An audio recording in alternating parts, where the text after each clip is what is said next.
भारत में जो कंडीशन होने जा रही है, 2050 तक भारत डायरेक्ट सेलिंग की दुनिया में नंबर 1 हो जाएगा। अभी भारत का नंबर दुनिया में टॉप 10 में नहीं है, टॉप 10 में नहीं है। अभी तो हलचल चालू हुई है, लेकिन भारत जब 2050 तक नंबर 1 होगा, ये आंकड़े बता रहे हैं, लेकिन आंकड़ों के हिसाब से नहीं, ये तो 30-35 में ही होने वाला है। लेकिन हम आंकड़ों के ऊपर चलते हैं, 2050 तक हो जाएगा।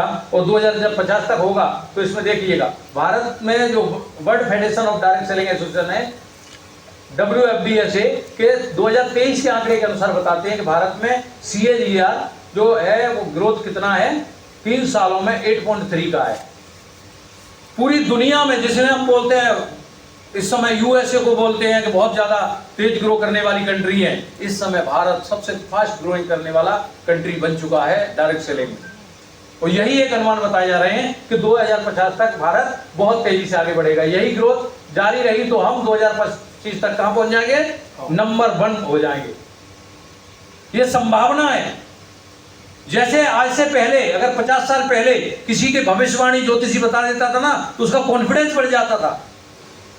कई बार हमारे बुजुर्ग लोग घर में ट्यूबवेल लगवाते थे ना, तो ज्योतिषी या महात्माओं के पास जाते थे कि महात्मा जी हमें समर बोरिंग करवानी है, पानी कहां मिलेगा। और जब वो बोल देते थे कि बेटा यहाँ खोल दे तो पानी है, तो वो पूरे कॉन्फिडेंस से बोलता है पानी तो है, चाहे 300 फीट पे ना मिले, 350 पे जाना पड़े, 400 जाना पड़े, क्योंकि उसे पता है, बिलीव है कि ये यहाँ पे मिलेगा ही मिलेगा। ऐसे ही 2050 तक डायरेक्ट सेलिंग क्या क्रांति करने जा रहा है वो आप देखिएगा। नंबर 1 ऐसे में आपके साथ बड़े बड़े प्रोफेशनल लोग जुड़ेंगे। ये मीटिंग की जो जरूरत है, इस ट्रेनिंग में आपको आना क्यों है? जो लोग नहीं आए वो समझदार थे, जो नहीं आए वो समझदार थे, जो आ गए वो पागल हैं उनकी नजरों में। और सुनील शर्मा जी एक बात कहते हैं, पता है क्या कहते हैं? कि जो लोग मीटिंगों ट्रेनिंगों में नहीं होते वो गली गली में अपनी आरसी को चलाते हैं। इस गली से निकल के इस गली में प्लान, इस गली से निकल के इस गली में प्लान। उनका बिजनेस कभी हाईवे पे नहीं जाता। क्यों पता है? वो प्लान उसको दिखाएगा, क्योंकि वो खेत वाला है तो मजदूर को ही दिखाएगा, वो दुकान वाला है तो ठेली वाले को ही दिखाएगा। लेकिन जो ट्रेनिंगों में होते हैं वो अपने अंदर ग्रो करते हैं, अपनी नॉलेज को ग्रो करते हैं, अपनी पर्सनैलिटी को डेवलप करते हैं। और जब पर्सनैलिटी डेवलप हो जाती है तो अपने से बड़े बड़े लोगों को सही से डील कर सकते हैं, क्योंकि अब भविष्य ऐसा आ गया है, हाईली एजुकेटेड लोग अब आपके इसमें एंट्री करने वाले हैं। लेकिन जुड़ेंगे किनके साथ? जिनके साथ उन्हें अपना फ्यूचर नजर आ रहा होगा। इसलिए यह ट्रेनिंग जरूरी है। अजीत ने ऐसे डिसीजन नहीं लिया है कि यहां इतनी बड़े प्रोग्राम को ऑर्गेनाइज कर दो, बड़े रिस्क की बात है। लेकिन ये क्यों किया? क्योंकि मुझे पता है 1-2 प्रोग्राम अगर जेब से भी देना पड़ेगा पैसा तो दिया जाएगा, क्योंकि आने वाले टाइम में अगर लीडर तैयार हो गए तो जो प्रोफेशनली लोग आएंगे, जब वो बिजनेस में आएंगे तो बिजनेस आपका रॉकेट होगा। तो क्या आप आने को तैयार हैं साहब? लगातार इसमें आप आते रहिएगा, क्योंकि अब टाइम आ चुका है। उन्हें लीड करने के लिए क्या चाहिए साहब? एजुकेशन, लीडरशिप क्वालिटी आपके अंदर होना चाहिए। इसलिए इन ट्रेनिंग मीटिंगों में आना जरूरी है, क्योंकि 2050 का जो भविष्य विजन बोल रहा है, 2025 में 64,500 करोड़ होगा डायरेक्ट सेलिंग। लेकिन 2050 में क्या क्रांति आएगी, उस क्रांति को संभालने के लिए ताकत होनी चाहिए। जब महाभारत हुआ था तो पांडवों के जो धनुधर थे, जो कहते ना सबसे बड़े धनुधर अर्जुन थे या नहीं? वहां भी उन्हें पता था कि महाभारत है तो कृष्ण, और ऊपर कौन था? हनुमान जी को बिठाया गया था कि महाभारत ऐसे नहीं जीता जाएगा। और यहां भी इस डायरेक्ट सेलिंग के महाभारत में 2 चीजें आपके पास होनी चाहिए, एक है एजुकेशन, दूसरी है लीडरशिप। एक है कृष्ण, एक है हनुमान, और ये दोनों अगर आपके पास पावर रही तो इसमें आप क्रांति लाएंगे ही लाएंगे। इसलिए 2025 के लिए, 2050 के लिए अभी से तैयारी कर लें कि आप कोई ट्रेनिंग को मिस ना करें। क्या आप तैयार हैं? आज से जिम्मेदारी लेके काम करें, आज से पूरी कॉन्फिडेंस के साथ ये बोले आज चेक कम है, आज इनकम कम है, कोई बात नहीं, लेकिन 2050 तक ना जहां तक नजर जाएगी वहां तक पटवारी को बोल दूंगा, इसमें से जितनी भी जमीन है आप अमाउंट बताओ, ब्लैक चेक लेके जाओ और सारा जमीन इधर हो जाएगी, क्योंकि ये गेम उस चीज के लिए तैयार हो रहा है। बहुत बड़ा गेम है साहब, उसके लिए खेल रहा है। आगे चलते हैं सर, और क्या देगा ये विजन की जो पिक्चर है वो क्या है आप देखिएगा। यहाँ पे या आप समझिएगा, हम अपने जीवन या टीम को कहां ले जाना चाहते हैं। आज मैं यहां खड़े होकर बात कर रहा हूं, लेकिन आप भी वहां बैठे हैं, मेरे ही रूप में बैठे।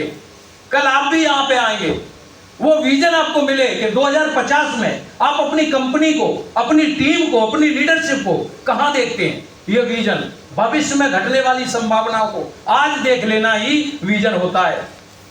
जो अभी घटा नहीं है लेकिन घटेगा, उसे घटने वाली घटना को आज कल्पना मात्र से महसूस कर सकता है जो व्यक्ति, वो विजन होता है।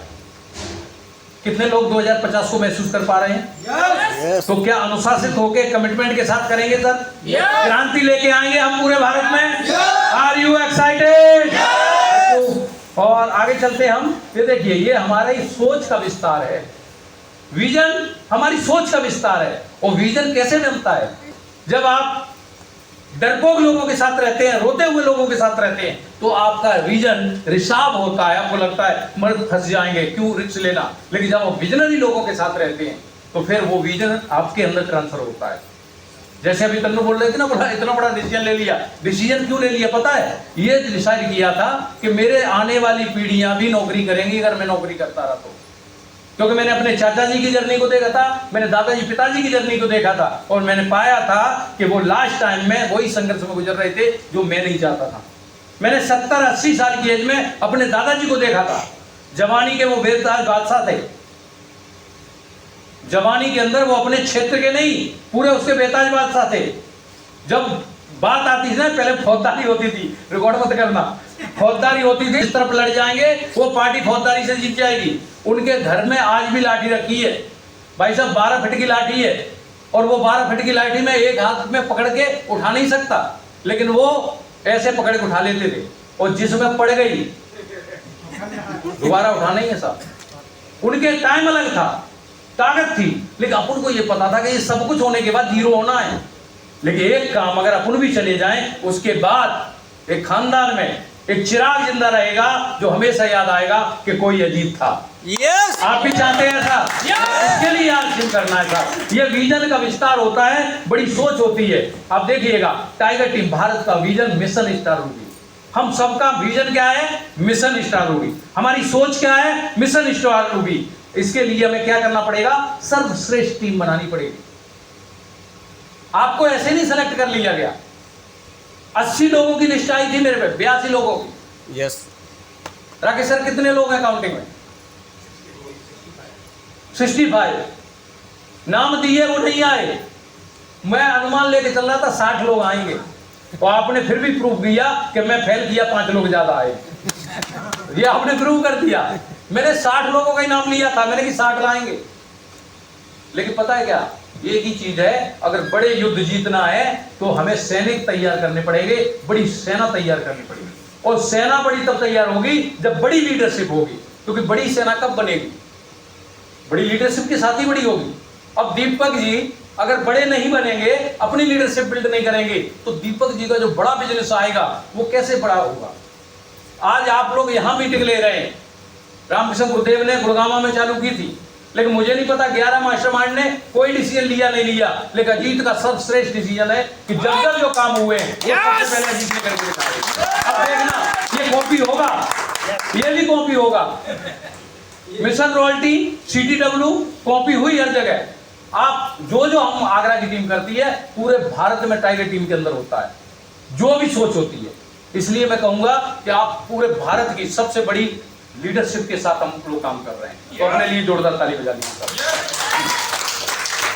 सर्वश्रेष्ठ टीम का निर्माण करना और लीडर का निर्माण करना, ये जो पिन बनाई जा रही है, ये दोनों चीजों का मेन मुद्दा है कि हम अपनी टीम को क्वालिटी टीम बिल्ड करें और लीडरशिप को बेस्ट लीडर तैयार करें। वो कैसे होगा? जब एक लीडर अपने वो काम करेगा, बेस्ट टॉप लीडर बनेगा, अपना डायमंड क्लब करेगा, फिर वो अपने करेगा, ऐसे करके हम प्रॉपर काम करेंगे। करने को तैयार है सर? yes. आगे देखिएगा सर, विजन वो शक्ति है जो अंधेरे में भी रास्ता दिखाती है। विजन वो पावर देती है आपको, अंधेरे में भी आपको डर नहीं लगता, उम्मीद नहीं होती। लोग बोलेंगे क्या होगा, लेकिन एक आशा की किरण उसे हमेशा क्या देती रहती है? प्रोत्साहन, मोटिवेशन, उसको फ्यूचर दिखाती रहती है। बोला कोई बात नहीं, तू करेगा, और एक बार ट्राई कर, है ना। आगे चलते हैं सर। ड्रीम। इन सारी चीजों के लिए कहां से शुरुआत होती है? ड्रीम। ड्रीम, ड्रीम क्या होता है? ड्रीम का निर्माण कैसे होता है? ड्रीम सिर्फ सपना नहीं होता। ड्रीम एक बहुत लंबे प्रोसेस की प्रक्रिया को पूरा करने के बाद एक बीज उत्पन्न होता है जिसका नाम ड्रीम होता है। एक विचार आपके दिमाग में आया और वो विचार बार बार रिपीट होता है, बार बार आपके अवचेतन मन में चलता रहता है, तो फिर एक पिक्चर डिजाइन होती है और जब वो पिक्चर आपके सामने आ जाती है वो आपका सपना होता है। आप देखिएगा आपके पास जो भी कुछ चीजें हैं, पहले उस किसी चीज के बारे में विचार आया, विचार बार बार रिपीट हुआ तो वो जाके आपका सपना बन गया। जैसे अभी हमारे बीच में शेर सिंह जी हैं, इनका बन गया, बोला गुरुजी मुझे कार लेनी है, कार लेनी है, कार लेनी है। बोला गुरुजी बताओ कौन सी लेना है, तो करते करते बोला टाटा की लेनी, इलेक्ट्रिक लेनी है। अब वो बन गया, अब वो पंच में आगे हो गया। कल जो ना उन्होंने क्या कर दिया, कोटेशन भी ले लिया। मतलब ये सपना डिजाइन होता है। तो ये भी डिजाइन तब होता है जब संगत होती है। बड़ा सोचेंगे कब? जब बड़े माहौल में रहेंगे। अब आप घर पे जाके गली गली आरसीएम कर रहे हो, बोला क्या जरूरत है, तू 15-26 भी कर ले, बात खत्म। 10,000 के लिए आरसीएम कर रहे हैं। अरे 10,000 के लिए नहीं है, ये 10 करोड़ पर डे इनकम देगा, इसके लिए आरसीएम मिलना इतना बड़ा है क्या? देखिए सपना हर सफर की शुरुआत है। अगर आरसीएम बिजनेस में भी आप कुछ बड़ा करना चाहते हैं तो कहीं और कुछ नहीं, अपने अंदर अपना खोजो। आपका सपना क्या है? जब तक सपना नहीं है तब तक कोई अपना नहीं है। सपना ही अपना ढूंढ के लाता है। सपने आपको अपनों से मिलाते हैं। तो आप सपनों को पकड़िएगा, आपका सपना क्या है, और मैं उसको आपको लेके चलता हूं और आप बहुत अच्छी तरह से समझ पाएंगे। सपना वो बीज है जिससे सफलता का पेड़ उगता है। जैसे आपको आम खाना है तो गुठली को बोना पड़ेगा, और आप सफलता चाहते हैं तो आपको सपने का बीज बोना पड़ेगा, वो विचार का बीज बोना पड़ेगा। वो विचार, वो सोच जिसको आप बार बार रिपीट करेंगे, तब जाके आपका एक सपना बनता है। तैयार है सर? yes. बिना सपनों के जीवन अधूरा होता है। आपने जिंदा मुर्दों को देखा है क्या? yes. आपको मिल जाएंगे रोडों पे। yes. उनसे पूछो सपने हैं, बोला क्या करेंगे सपनों का? हमारी तो कट गई, हमारी तो कट गई, अब क्या करेंगे ना, वो डायलॉग मारेंगे, लेकिन रियलिटी है वो जिंदा नहीं है, वो अधूरे अधूरे हैं। एक और पॉइंट देखिए, सपना वो नहीं जो नींद में आए, सपना वो जो नींद ही ना आने दे। कितने लोगों को नींद आ जाती है? आपको अगर चेक करना है ना, आपके पास सपना है। अच्छा दो चीजें, आज कितने लोग टेंशन से परेशान हैं? सब हैं। अच्छा एक सच्चाई बताऊं, ये टेंशन ही सपना का पर्यायवाची है। यस। टेंशन उसको नहीं होता जिसके पास कोई सपना नहीं होता, जिसको कोई दर्द नहीं होता। जिसके दर्द है वही तो कुछ करेगा, जिसके टेंशन है इसका मतलब वो कुछ करना चाहता है, इसलिए वो चिंता में। इसलिए आप देखिएगा, सपना वो नहीं जो नींद आए, सपना वो जो नींद आने ही ना दे। रात को 11 बजे आंख खुल गई, बोला नींद नहीं आ रही, करवट बदल रहे हैं। क्यों बदल रहे हैं करवट? नींद नहीं आ रही। बोला नींद नहीं आ रही, ऐसा नहीं है, वो सपना आपको नींद नहीं आने दे रहा। बोला टेंशन है बच्चों की शादी कैसे? अरे बच्चों की शादी का टेंशन नहीं, वो एक सपना है बच्चों की अच्छी एजुकेशन कैसे हो, बच्चों की अच्छे घर में शादियां कैसे हो। टेंशन नहीं, वो सपना है। लेकिन नेगेटिव थॉट के वजह से हम बोलते हैं मेरी बच्ची की शादी कैसे होगी, मेरे पैसे की व्यवस्था कैसे होगी। वो आप नेगेटिव सोच रहे हैं, बट उसका सही जो शब्द है जिसका आपको यूज करना चाहिए पॉजिटिव वे में, अगर आपको ऐसी कुछ चिंता है तो आपको कोई जगा रहा है, बोल रहा है खड़ा हो वीर, रण तेरे को पुकार रहा है। और वो जब आए तो आप इंतजार मत कीजिएगा, आप डिसीजन लीजिएगा। मैं कभी दिमाग नहीं लगाता, मैंने बुकें बाद में पढ़ी हैं, लेकिन मैं एक बात को जानता हूं, जो दिमाग में आ गया वो करना ही करना है। उसको इतनी मेहनत करो कि अपने आप को प्रूव कर दो कि आप सच थे। और ये रतन टाटा जी की लाइन है, लेकिन ये काम और अपन ने किए हैं सर, बड़े से बड़े रिस्क लिए। जैसा अभी तन्नू बोल रही थी, मेरे भाइयों की शादी, मेरी बहन की शादी, इनकम फादर मेरे एक्सपायर हो गए, मैं जाता पैसा लेके आता, समझदार थे। अच्छा मेरे को कभी ये नहीं हुई कि शादी कैसे होगी, आज तक मधु मेरे सामने में कभी टेंशन नहीं। ये ऊपर वाला उनकी मदद करता है जो कुछ करने लायक होते हैं, वो करने का हौसला रखते हैं। कहां से आएगा क्या आएगा, सब आएगा, तुम कुछ बड़ा करने की सोचो तो सही। सर आप इस पर थोड़ा सा ध्यान दीजिएगा। और मेरा सबसे क्लोजली जो बहुत मुझे एजुकेशन पे इतना ज्यादा गौर नहीं करना, मेरे को एक वजह है, मेरा ड्रीम और कारण मेरा स्पष्ट रहता है, बाकी किंतु परंतु वो सब चलता रहता है। वो तो रोड के माइलेज हैं, गाड़ी में बैठे हो तो माइलेज तो आएंगे ना, वो पार होते जाएंगे। आगे चलते हैं सर। जब तक सपने हैं तब तक आप क्या है, तब तक रास्ते हैं। सपना देखना जरूरी है। जैसे धोनी ने बचपन में सपना देखा था कि उसे वर्ल्ड कप जीतना है, उसी तरह से हमें अपनी डायरेक्ट सेलिंग बिजनेस के लिए भी एक सपना चाहिए। जैसे मुझे 1 साल में 1 लाख रुपए पे आना है। कितने लोग आने को तैयार है? बोला अभी तक हमारा ड्रीम था कि तब आग लगा लो सीने में जब तक लाख ना आए महीने में। अभी तक हुआ प्रूफ के नहीं, लेकिन अब ठानो, इस साल प्रूफ करके आएंगे। कितने लोग ठानने को तैयार है? तैयार हैं? तो प्रॉपर बिजनेस के साथ काम करेंगे। सेट योर गोल्स सबसे बड़ी चीज है। जब आपका ड्रीम क्लियर है तो एक चीज आती है कि आप इस बिजनेस से ड्रीम के बाद आपको लक्ष्य के बारे में क्लियर होना जरूरी है। Set your goal. आपका गोल क्या है, डेफिनेशन क्या है आपके गोल की, आपको क्या चाहिए, कब तक चाहिए? क्योंकि सपने पे जब तक डेट नहीं पड़ती तब तक वो गोल नहीं बनता। गोल और सपने अलग अलग नहीं है, लेकिन सिर्फ फर्क है सिर्फ उसकी डेडलाइन का, उसको खत्म कब कर रहे हैं, क्लोज कब कर रहे हैं, उसे अचीव कब कर रहे हैं, वो डेट। तो सेट योर गोल, और इस सेट योर गोल को हम देखते हैं लक्ष्य प्राप्त करने की पहली सीढ़ी है। सीढ़ी नहीं है, वो सीढ़ी है ना, सीढ़ी पढ़ लेना, सीढ़ी है, पहला स्टेप है। अगर आपको सपने पूरे करने हैं तो पहला स्टेप है गोल सेट करो। अगर आपको अपने सपने पूरे करने हैं तो मैं ये कहूंगा आज 13 तारीख है, आज ही यहीं बैठे बैठे पहला टारगेट सेट करो कि मैं अपने बिजनेस में 20% ग्रोथ इस महीने करूंगा ही करूंगा। धरती इधर से उधर हो जाए, मुझे अपनी माँ की सौ, अपनी बीवी की सौ, अपने बच्चों की सौ, हर हाल में करूंगा ही करूंगा। कितने लोग कसम खा रहे हैं? yes. करेंगे? अच्छा जो आवाज नहीं दे रहे वो करेंगे क्या? बहुत बढ़िया सर। आगे चलते हैं। हमारे सपने होते हैं और आगे है एक सुंदर सी कार। यही तो सपने हैं हमारे। देखो सफलता का कोई परिभाषा नहीं, सफलता को परिभाषित नहीं कर सकते, लेकिन आप सफल हो रहे हैं ये आप लोगों को कैसे दिखा सकते हैं? यही तो चीज है। कोई पहचान तो वो होगी आपकी जब कार बदल जाएगी, है ना।